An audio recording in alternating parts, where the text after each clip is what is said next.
winning, can't nobody hold it. Can't nobody. We winning, yeah. We winning, yeah. We winning, can't nobody hold me, yeah. R.Kelly, man. R.Kelly, is back behind bars, man, which is not really surprising. But we talked about it. I'll say a few months ago, where they were talking about possibly bringing more charges against him, but we kind of swept it under the rug. But I think he was going outside, smoking a cigarette, walking his dog, and the boys ran down on him and brought him up, for more sexual charges and all types of stuff, though. But Sam, man, what's your take on that, though, man? R. Kelly, being brought back into custody. Is this dude finished for real this time, or what? Yeah, man? I think so. And like I said earlier, I did a little video before I went out and did my thing about the R. Kelly being arrested before some more news came out. We'll report it as we go through this segment, but it almost is what it is. We gave our perspective on it numerous times throughout, and now we have to just wait and see what they have. Now, we all know who he got hemmed up by. We all knew who had eyes on him after he was released from child support. We seen that the feds were on him. Now, I think Michael Avenatti, he was the first person on R. Kelly's neck initially in 2019 after the series, whatever you want to call it, witch hunt, whatever you want to call it, came out on Lifetime, I believe, yeah. And then that kind of got swept under the rug because Avenatti dealt with that nonsense with Nike, and okay, all that evidence may not even be submissible in court. R. Kelly may be free. And now the feds were on him. Oh, shit. Okay, now it's only a matter of time.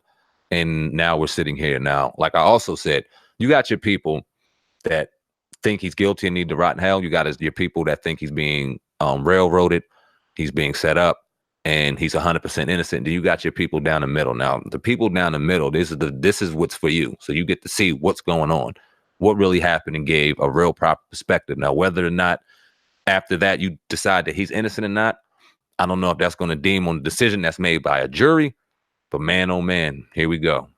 Now they also, are bringing in some racketeering, charges against R. Kelly. When I'm reading here from the New York Times, it said federal prosecutors in Brooklyn also unveiled a separate indictment on Friday, which is today, charging Mr. Kelly with 1 count of racketeering and 4 counts of violating the Mann Act, which prohibits transportation of minors and people in general across state lines for the purpose of prostitution. Now, the indictment identified Mr. Kelly as the leader of an enterprise that included his managers, bodyguards, drivers, and members of the entourage.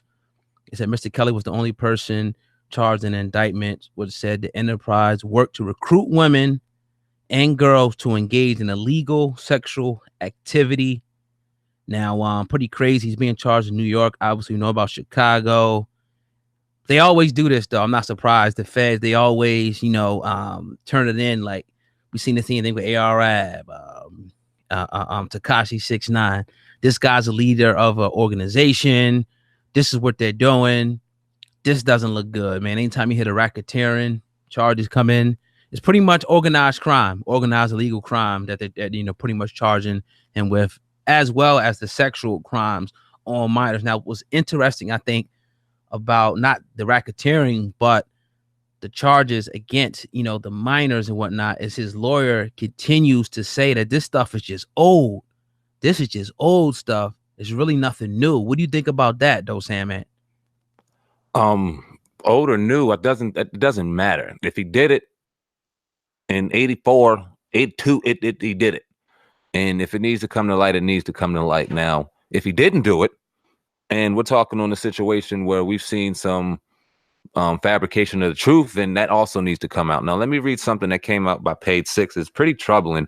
So I don't know if you're listening in your car or whatever, but y'all got to keep your ears open because this one's kind of disturbing. Now, Page 6 is coming to the possession of an unreleased indictment dating back to 96 or 97, in which a timeline is constructed of a physical relationship R. Kelly and a teenager took several years to consummate following their initial meeting. Now, according to the documents which formed the basis of Kelly's most grievous charges, when they first linked up within the aforementioned time frame of 96-97, she was young to the point of being on the cusp of puberty at 12 or 13 years old.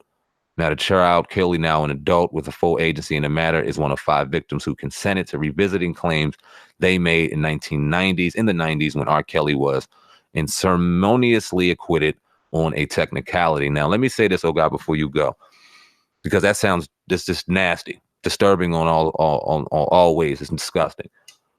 But we've seen this with Michael Jackson and people who really felt like he was innocent based off of evidence and things like that. We've seen the documentary and how they really painted a disgusting picture for those who really weren't in the middle. And when you read things like this, it's really just sickening to the stomach. Is it just one of these situations, because you brought up the racketeering as well, that are they painting a real disgusting picture, or is this man just really disgusting in your opinion? I don't know. Again, it's old. It Yeah. ain't nothing new. You know what I'm saying? What's it, 2007? Or what year did I say? And it's something. So it's like, you know, Not bad. 96, 97, even older than that. 90, that's what I'm saying. So like, damn, that's even.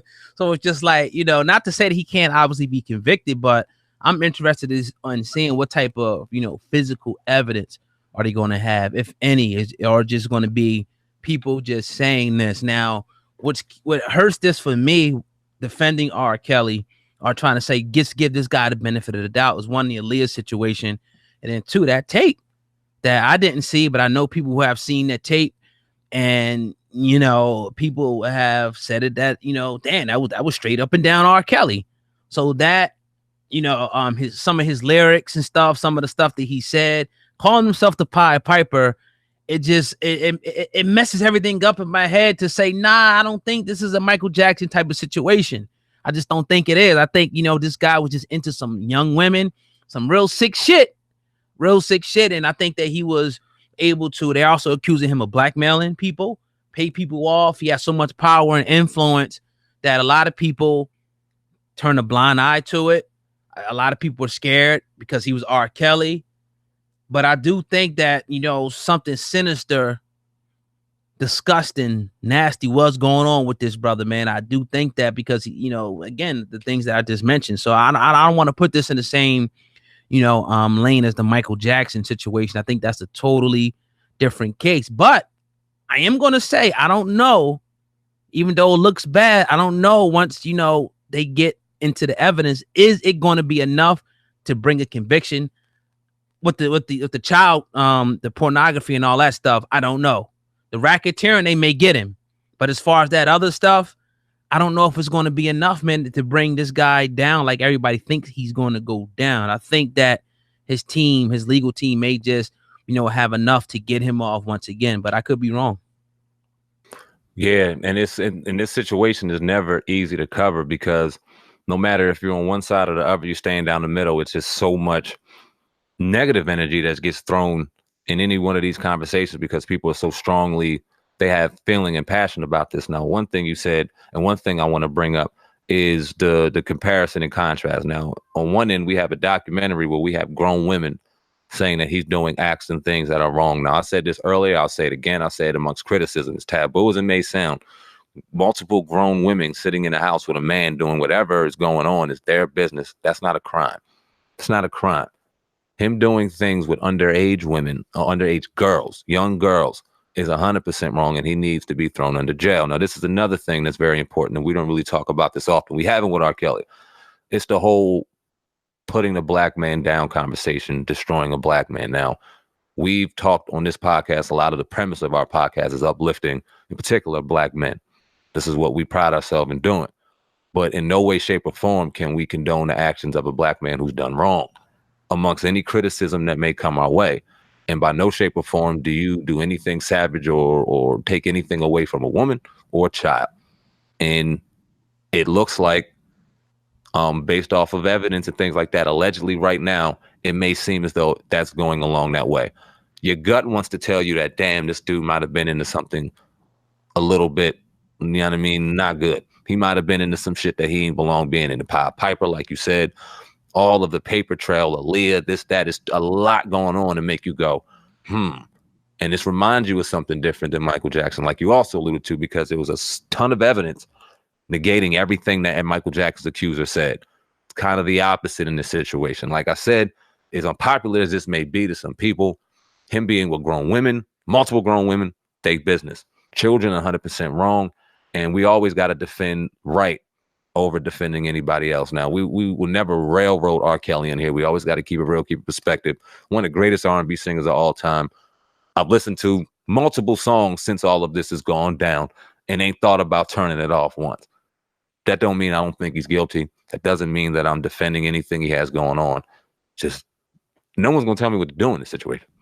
Yeah, and again, like you said, man, we'll definitely, we probably, covered this 10 to 15 times over the last 6 months. So we'll continue to update people on this as this. I think next step will probably be, I guess, the trial and all that, and laying everything out, the witnesses coming forth, and